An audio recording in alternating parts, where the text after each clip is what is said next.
popped out and I popped in and I popped out and forgive me. It's just been, oh my God, has it been a day? All right. There are lots and lots of questions that I have for you. Okay.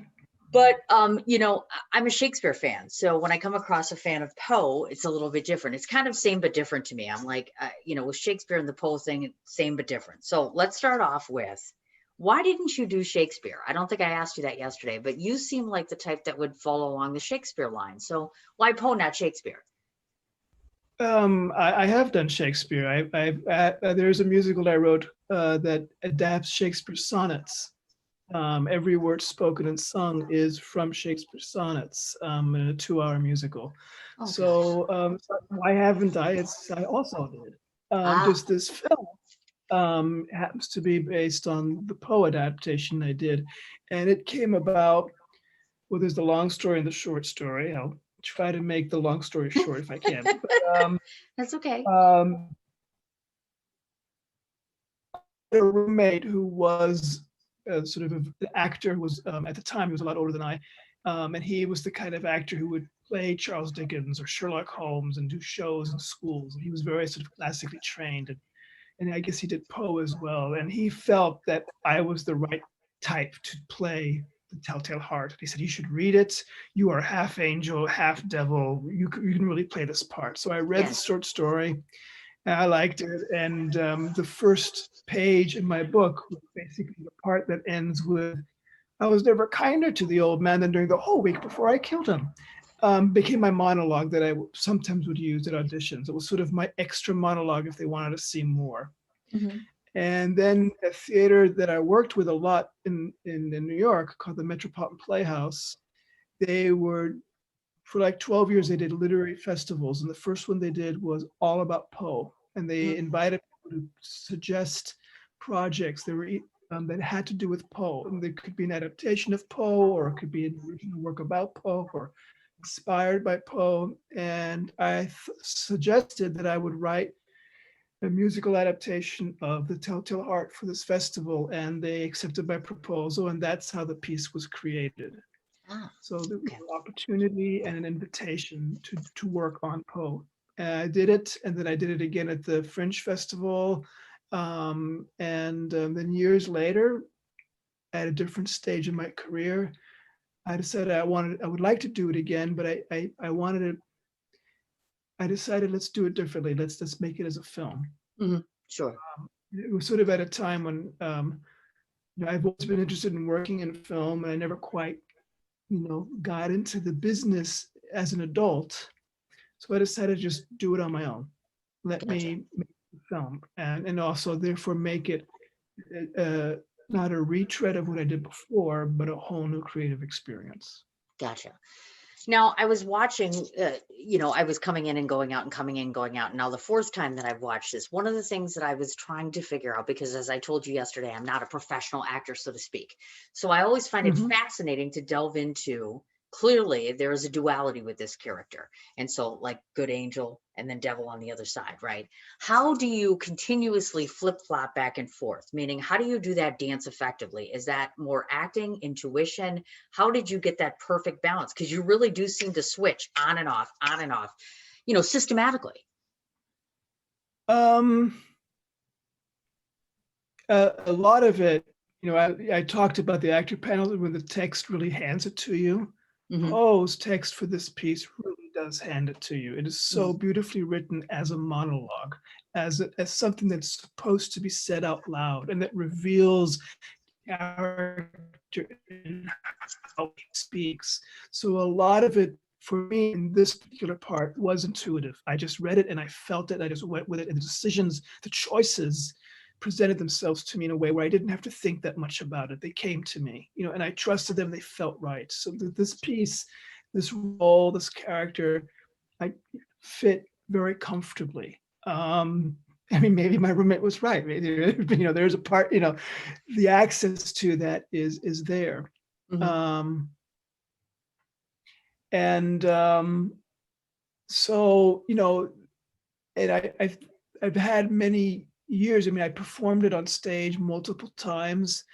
And then when we came back to doing this film version, again, I lived with the part and rehearsing it and over and going into the studio and doing the vocal recordings.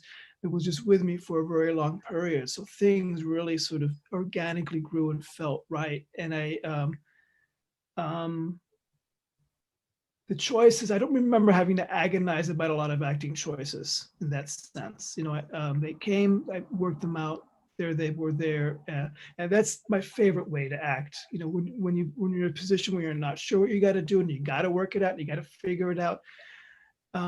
As an artist, I find that more worrisome. Then I begin to worry that I'm making something happen rather than finding it naturally. And I prefer to find whatever it is I'm doing as an actor, as a composer, intuitively and instinctively, and then I can tell you why it is the right choice. But finding it usually is more intuitive. Okay. Now, I know that when I have interviewed other musicians, people that actually sing for a living, and that's not composing, but just the actual singing Mhm. component, what they have said to me is Yeah. usually it's just a matter of them finding their voice with any piece. You know what I mean? Obviously, there's words to songs all over the place, but they have to find their own specific voice. So, would it be an accurate assessment to say that you had to find your voice the first time you did this character, or because you've done it so many times, you already are familiar with the voice in your head that comes out? Because the songs that you sing, I mean, you're just, it's beautiful listening to you. I'm like, oh my God, you're so good at you're good at the acting component, good at the singing component. It's lovely listening to you, but I'm like, where did you find that voice? Well, that's an interesting question because before I found the voice as an actor, or maybe even while I was finding, I also had to find the music as a composer and Ah, make the yes. choices of what is spoken, what is sung, and how is it sung, and how does that fit musically. Mhm. So when I wrote the adaptation, I knew I was writing it for myself. So I maybe found it first as a composer before I found it as an actor, but I also found it as a composer who knew who the actor was. Mhm. And so I was knew I was giving myself choices as a musician that I knew that I as an actor could handle. Ah, very well put. Um, I know my range, I know my strengths, I know my weaknesses. I tried to play to my strengths as Mhm. a performer, both as a singer and as an actor, and how I put that together. Um, and I wrote it very not I don't know, quick. I wrote it within a month and a half. I had the piece Oh, written. nice. So it came. Um, it it I've always had a relationship with that particular post story that felt very sort of intuitive and natural. I didn't have to agonize over how I'm going to set this to music. It just the ideas came to me that it spoke to me very easily. How to create the character, all that came very easily. The reason it means a lot to me is because the situation with my next adaptation, the Mhm. pendulum, is the Right. exact opposite. It took me years to figure out how to crack that code. Ah, And I mean, I always wanted to adapt it because I always thought I needed a companion piece. This is only 30 minutes long. You usually don't go to the theater for just a 30-minute show. So, right. maybe I should write a second act. And then I always thought I would do the pendulum because I had a couple ideas that I liked. But the pendulum is very differently written. It is not a first person speaking monologue. Mm. It does not, and I didn't get, it took me much longer to figure out how I was going to do it. So for that one, it was a completely different process, and I haven't performed it yet. So we'll see, Ah, what that process will be like for me. But it's really interesting to me that the process of Telltale Heart and Pit the Pendulum for me as an artist are going to be almost diametrically opposed, even though people may look at the movies and say, "Oh, it's another one-man musical with cellos." They're so alike, and I know in my mind, no, they're not at all. yeah. But that's also how my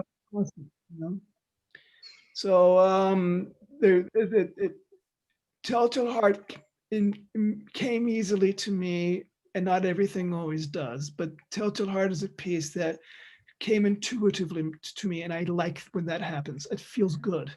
I feels bet. like sinking into a warm bath. This feels right. It doesn't, I would, that it was an enjoyable process, and not every artistic project is as easy, but the result, no matter how it felt for me, can be good or bad regardless, or Sure. better or worse.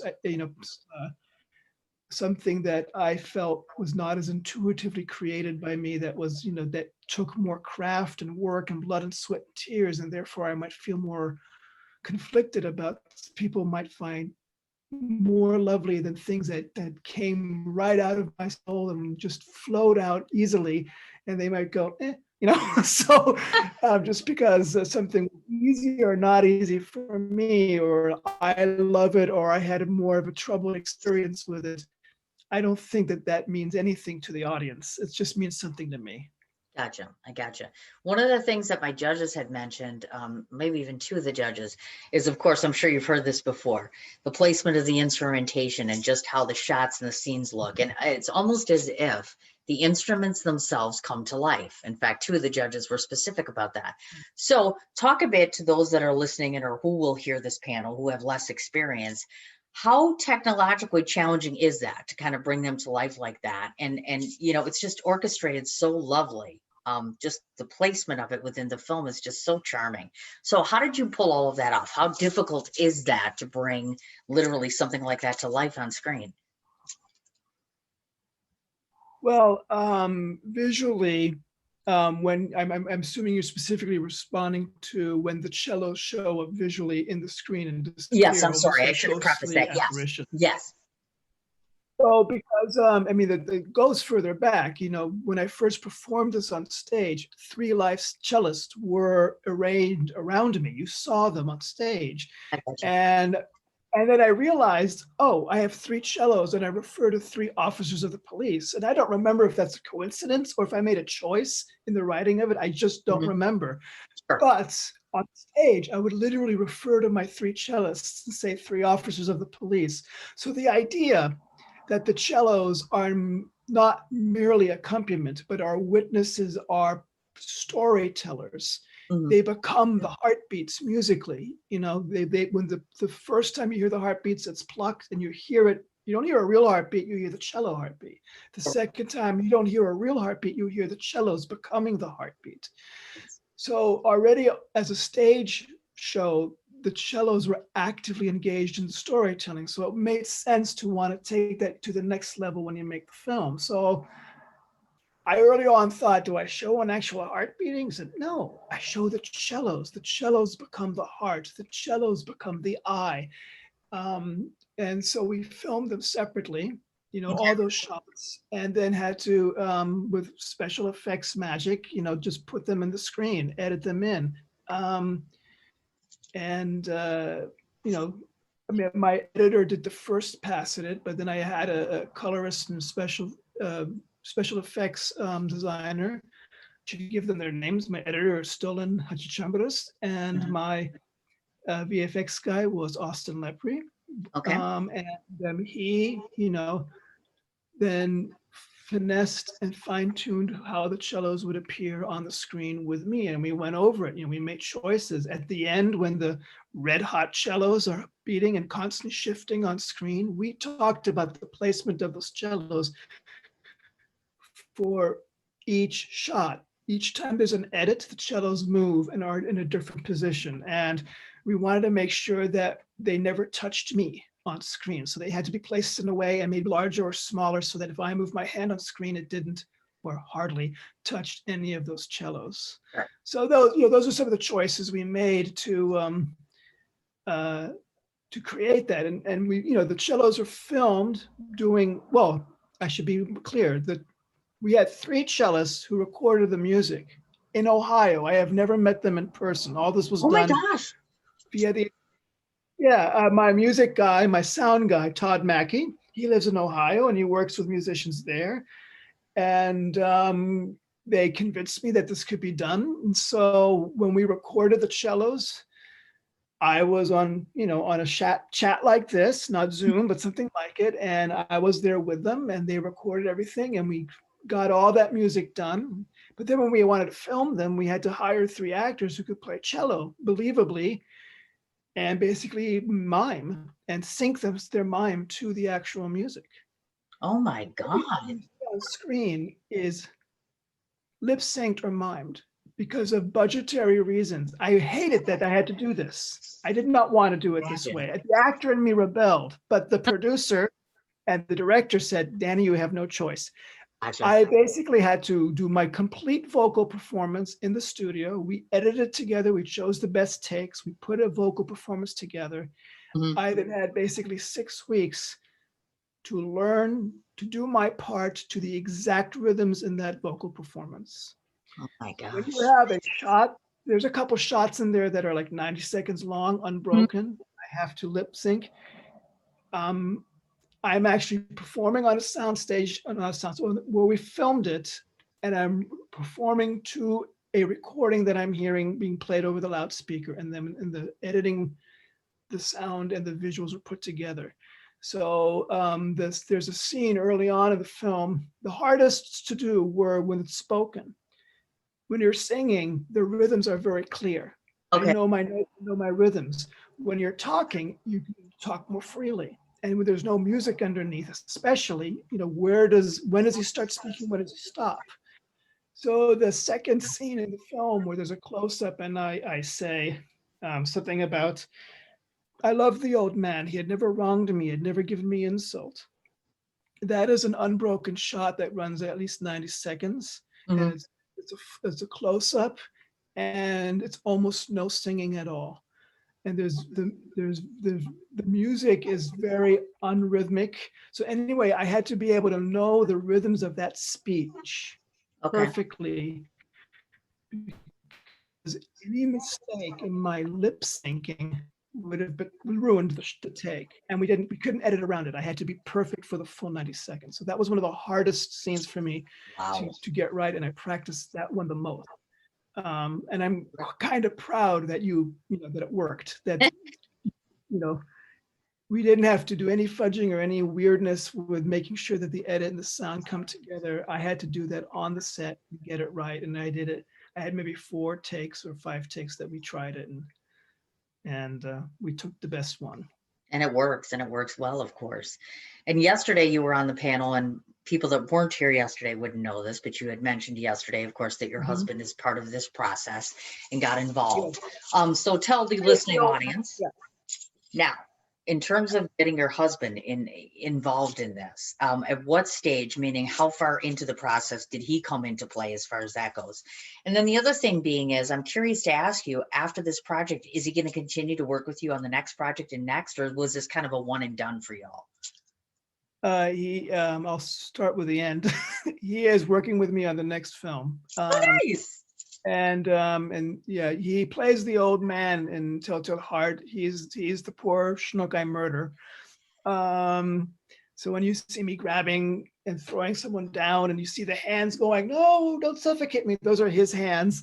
But I joke that I'm incredibly narcissistic and won't let his face be shown in the movie, which is true. I don't, because I want to leave it to the audience's imagination what the Of eye looks course. like and what have you.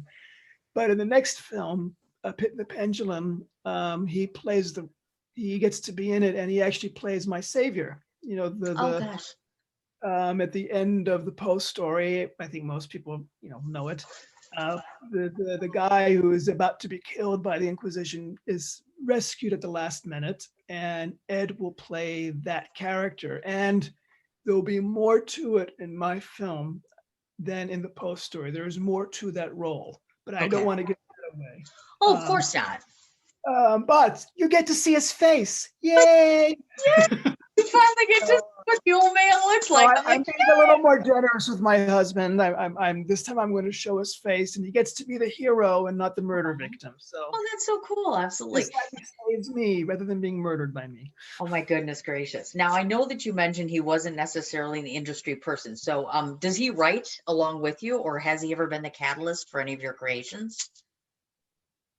I'm sorry, there was a sound thing, so I didn't hear the whole Oh, question. sorry. Meaning I was just asking, has your husband ever been the catalyst for any of your writing creations? Because it's often been said, of course, that they become the source of your sentiments, so to speak, whatever, Oh, at some point? yes, actually. Hmm. I he plays the viola. Oh, I play the piano, and since our first year together, I have been writing a viola piano duet for his birthday every year. And oh, so we've been together. I think I've written 27 at this point. So that's awesome. it's a big suite of viola piano duets. Oh So, my gosh. so God, those would that's not have sweet. been written if not for him. Oh my goodness gracious. Well, look at that. Now tell me something. Telltale Heart has done tremendously well. I've read your blog, I've looked at your website, I've seen the reviews, etc. In your personal opinion, whether it be the actor, the writer, etc., or maybe just as a person, to what do you owe that testament? Meaning, what do you feel is the driving force behind people saying, you know what, this is divine, this is lovely, we want more of it, we really appreciate it? What do you think is really that one trigger thing where they are like can't get enough of it? Um, oh, I don't know if I can answer for them. I know when I worked on it, created it, my hope was um, that it would be accepted as a piece of cinema. The Mhm. danger was that it would just, to some people, and I know to some people, they kind of dismiss it as, oh, it's film theater. And I was very intent to want to make sure that the cinematic aspects of it are as important as the musical and the literary um, sources or forces in it. And so there's not a lot of films that are first person narrative. It is not a thing that maybe even works well in cinema generally. There's a Mhm. couple films that do make it work. Shirley Valentine, for instance, comes to mind, but most avoid first person direct narrative for the whole film. And so I knew I was working in a style that had pitfalls cinematically. And my hope was that I would overcome them and that it would work and people would appreciate the film. So I think what's happening is, for the most part, people are appreciating as a film and find that aspect of it unique, that there's not a lot of films like it. It is sort of a different kind of film. Some people find it experimental, so that in my mind, it shows that they never quite seen anything quite like that before, or not much like that. So maybe that is what's helping the film find a claim that it is different enough, it is unusual enough that it is that makes, and that it works. And I took a gamble artistically. Can I make this work as a film? And I think most people say, yeah, this works as a film. This approach in this case worked. As a music opera, of course, which is neat because some of my friends are like, "What's a music opera?" I'm like, "You're kidding, right?" I mean, not everybody is familiar with that. And this style and the way that you did it is just so very avant-garde. That's the word I used. I'm like, it's so avant-garde and it's so neat. And what's really cool is when I finally got to see you for the first time yesterday, remember I had only seen you either online or within the film, and I was like, it's a different look for you. I was like, first of all, you have facial hair. I'm like, oh my gosh, maybe it's quarantine, whatever. But I'm like, you have hair, you have facial hair. I'm like, oh my God, it's like Well, so different. there's a secret to this. I am growing this for the pendulum. I was gonna say, I'm guessing that's probably for the next project, right? Yeah. And I'll give you another little, in the middle of shooting, all of this except for the eyebrows is coming off. Oh my God, you're serious? I'm going to be completely bald, no hair on the face, because I am not only playing the protagonist of the story, I'm playing a manifestation of the judges that are condemning him. And for that, I wanted a complete opposite look. I gotcha. I get you. I understand completely. So this begs to ask the question now. At present, Mhm. can you recall how many like 8 million awards you've won for this presentation? How many accolades have you gotten to date thus far for Well, Telltale? some of the accolades weren't for me personally. My sound guy won a trophy. In fact, the only physical trophy that I've received so far, I had to give away and send to Ohio. So that was Oh for my gosh. sound guy. Everything else has been, virtual certificates. And Oh sure. I love them, and they're all posted on my blog. I'm very happy. But the one physical trophy I had to put in a box and ship to Ohio. 40, I know Aw. that. for the short film, as a film, for my acting, for the music, but and some also for the writing. Mhm. And then my production designer received an award. Costume design also was noted at least Oh, I once. bet. The coloring, also Austin Lepre won for coloring. And Ed and my other producer were also cited specifically as producers with me for one award. So it was not all just me, even though when you look at all me, there are other people involved to help make it happen, and they Absolutely. have been cited as well by different groups. So that's nice. I bet you, definitely. And so are you finally finishing out the circuit run with this, or are you going to continue to keep, I mean, is it winding down now, or where's the film going from here? Um, I I know that I've got a busy September. I've got 4 festivals that are showing this film this month Holy cow. online, and I've got at least 6 more panels that I'm doing, and I'm also I'm receiving a couple of awards that are from groups that are not showing the film, but they do awards programming, so that's happening as Okay. well. Gotcha. This month is really busy, which is great because there was sort of a pause when COVID hit. There were 3 festivals I was supposed to go to, Okay. and they all got canceled or postponed. I know that there's at least one festival that I intend to probably go to because I've got relatives in Alaska.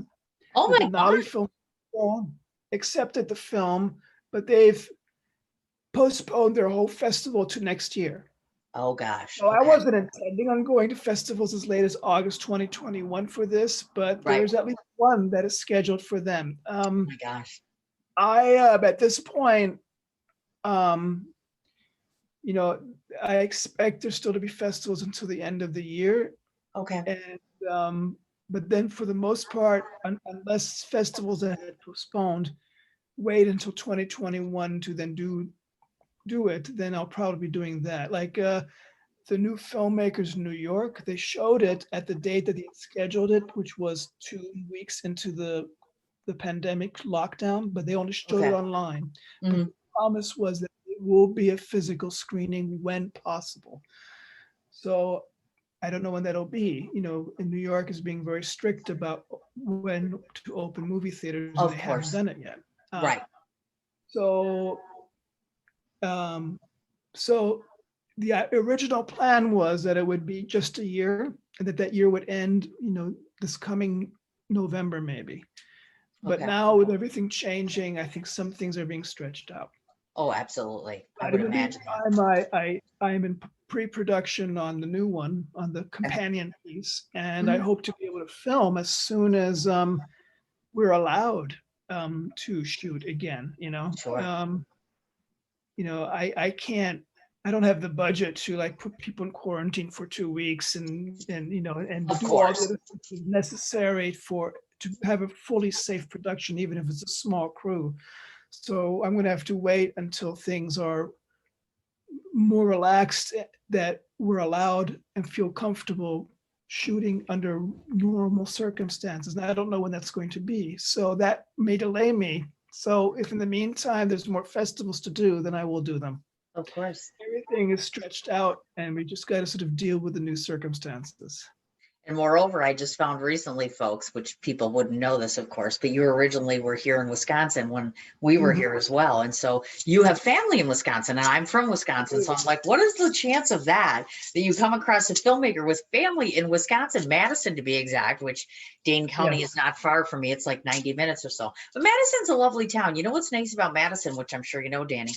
Very artsy, you know what I mean? They embrace their artists Mhm. in theater, and they're very, very good, and very, very they have a wonderful film festival up there. I have nothing but great love for the Madison folks, of course. And how is your family managing up there? Because Dane County's been hit pretty hard. Yeah. Well, I mean, hmm. they're being careful. We have some family members who are married to nurses who are actually dealing with COVID patients, and they've Right. basically been avoiding getting into contact with anybody because they don't they're afraid of being, that they could get it easily infected because they're living with someone who's close to patients. Sure. So there's like one cousin that we did not get to see. Oh, goodness. That's Maybe sad, unfortunate. but he was being extra safe. They're being Sure. conscientious. And when we did meet a family, we had our masks on, we kept distance, we stayed outside. Mhm.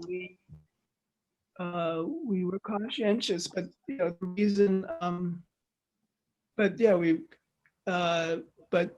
we didn't know that we are going to get to Wisconsin until 2 weeks before because there was an opening and the family circumstances allowed for it, and we decided let's do this. And so we kept it as safely as possible. We did not fly.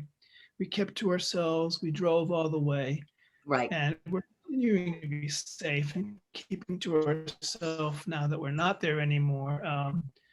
As we make our way back home. Gotcha. You betcha.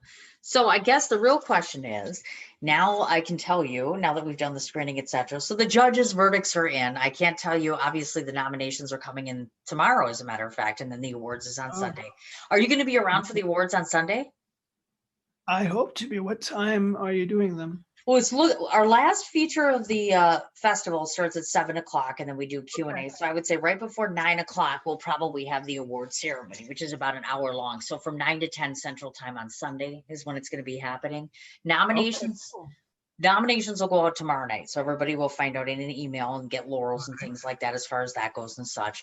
What I can tell you about what others have said about your presentation, and like I said, one of the coolest parts is the vocals are absolutely amazing. The instrumentation is lovely, meaning the presentation of it, the execution of it. Obviously, I don't need to tell you that your performance was over the top. I mean, they could not rave enough about the fact that it was you doing this. You're like a one-man force, so to speak. I'm like, oh my gosh. Even one of my judges was even more particular to say, God, I would cast that guy like over and over again. He's incredible, which I thought was an amazing compliment to give to an actor. It's not very often that you hear somebody, because it's hard enough to play out something like this on a stage per se. Then you take it to the next level and put it into a film. So I give you a lot of credit for, I think it takes a lot of courage from going from one stage to an even bigger stage. And then with some of the challenges involved with this, and you pull it off so well that even Poe himself would probably pull his hat down and say, kudos to you, my young man. I was delighted. I was delighted to watch this. And like I said, this is the fourth time that I've seen it, and it never gets old. And in fact, if I had my way, I would absolutely love to be able to share it with high school children. That was one of the things I was looking at the other day. I'm like, I bet high schoolers would really get a big kick out of this. The presentation and the poise, everything put together in this. I think it'd be a great teaching tool. That's just my personal opinion. Obviously you didn't bring it to me for that, but overall you had some amazingly good scores. You did well. And what would make it good for school is that I try to be as close to the original text as possible. So I didn't cut any words. I made some apostrophes where there hadn't been before, like he had became he'd many times. And I rewrote one sentence because of the melody that I had written. But the original is, I heard all things in the heavens and the earth. And I changed it to, I heard all things in heaven, I heard all things on earth. Mm-hmm. Because it worked better musically. Other than that, I did not rewrite Poe. That's the only time I sort of paraphrase him. Sure. And at one point, I add a lot of synonyms.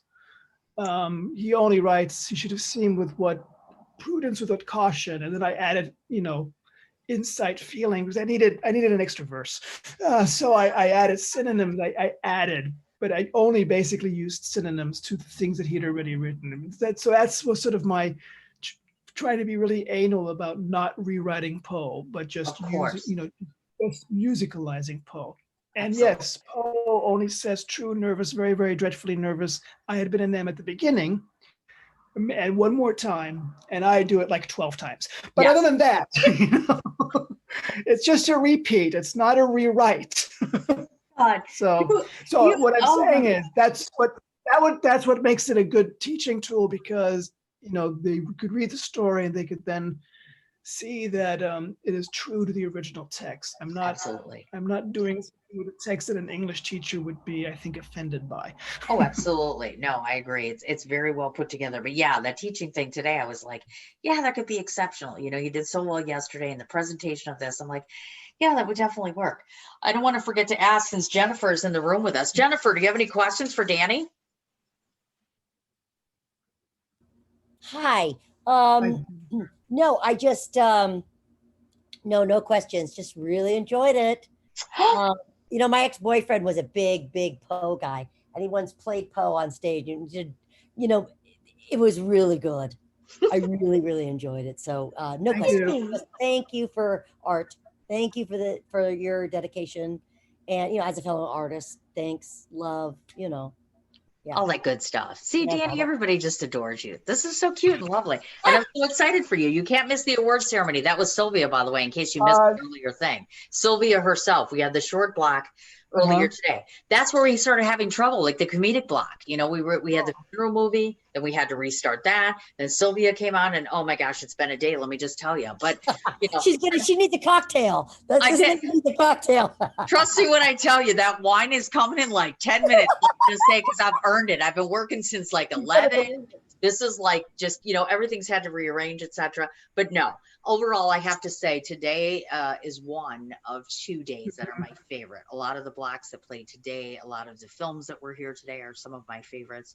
I'm super excited about tomorrow, and Sunday will be a wonderful day with the award ceremony and everything else. Yeah, I'm putting it in my calendar right now as we speak. Ah, that's wonderful. So what I want to say to you, Mr. Danny, O'clock my is time.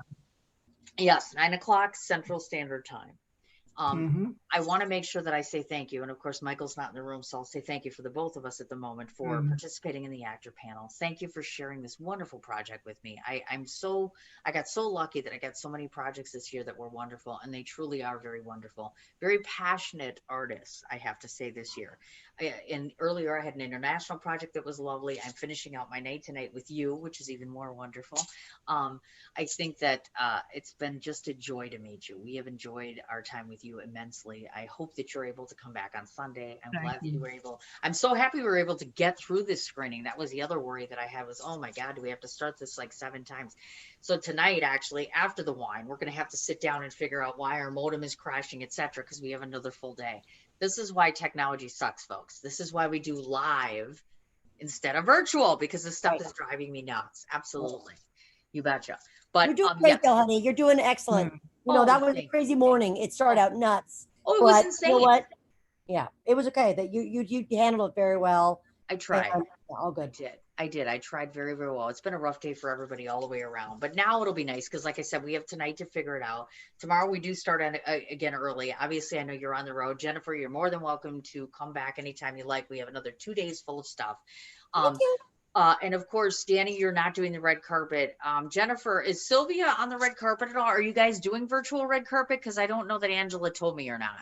Do you want me to check with her? Yeah, do you mind just zipping me a note tomorrow morning and let me know? We're going to do red carpet Saturday and Sunday because today didn't work out. Today was supposed Tomorrow's Saturday. So we're supposed to do red carpet tomorrow. I bet you Sarah won't be able to do it. Sarah works, the director. She works nonstop. So okay. You do red carpet on Sunday though? I'm going to do red carpet both days because we didn't get to do it today because of all the technical stuff and being behind. Yeah. So I'm going to do one session tomorrow. I'll do one session on Sunday. So if you want to zip me a note in the morning, ask everybody, and then I can coordinate that and make that work.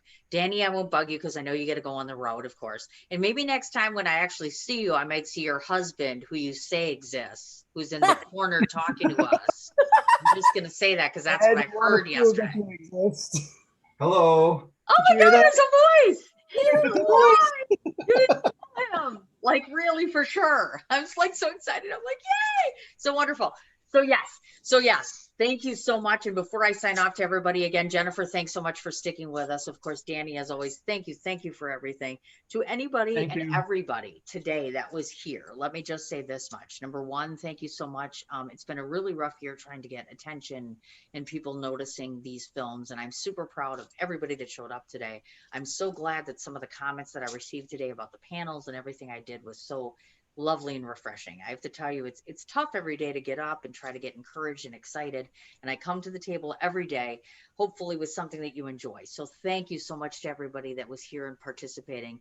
The last thing I want to say, I didn't get a chance to. I'm so disappointed because I put in a request with L'Oreal Paris, the commercial that they did during the VMAs. I always try to leave with something encouraging. So this is what I will say. The one reason I wanted to show the commercial is because there's a famous actor that does it, and hopefully I'll still get to show the commercial, but the whole point of the commercial was to remind everybody you're worth it. So I kind of wanted to leave on a positive note and say to everybody, you're worth it. Yourself, your work, your time, your efforts, your artistry. Thank you, thank you, thank you for coming to my table and giving me so very much. And on that note, I'm going to go have wine and figure out my internet problem. Hey, Cindy. So yes, Jen, you let me know what's going Cindy, on. Also, can you send me the links for tomorrow's, because I don't have it. Oh, okay. I will send you that tomorrow, and then you buzz me and let me know what's going on with the red carpet if you guys are going to be able to do it, because I can squeeze you in somewhere. That would be great. Like when you say somewhere, like when, because they're going to need to know. Because you know what? I'm thinking it's probably going to be somewhere around 6-ish tomorrow. I'll have to double check my tomorrow or Sunday. Or Sunday, it's going to be morning. It's 11 a.m. Central Time on Sunday morning. Otherwise, Saturday later day. But I have to check my programming list because I've been working, as you know, all day. And I'm finally done. And I can look at my calendar, my emails, and everything. But I'll let you know as far as that goes. Okay. And then, Danny, we're going to presume that you and your mystery husband will be coming to the awards on Sunday. We are, at least I will. Oh, that's awesome. I appreciate that. Mysterious, you know. Oh, of course. He doesn't show his face until the next film. Trust me when I tell you, I don't want to show my face either, but I'm kind of like here, but that's okay. And please be safe, of course, whatever traveling you're doing tomorrow. Be safe. Thank you guys so much for sticking with me. I'll email you, Cindy, okay? Thank you. Sounds terrific, guys. Have a great night. Thank you, Danny. I appreciate it. Thank you, guys. See you tomorrow. Bye. Bye.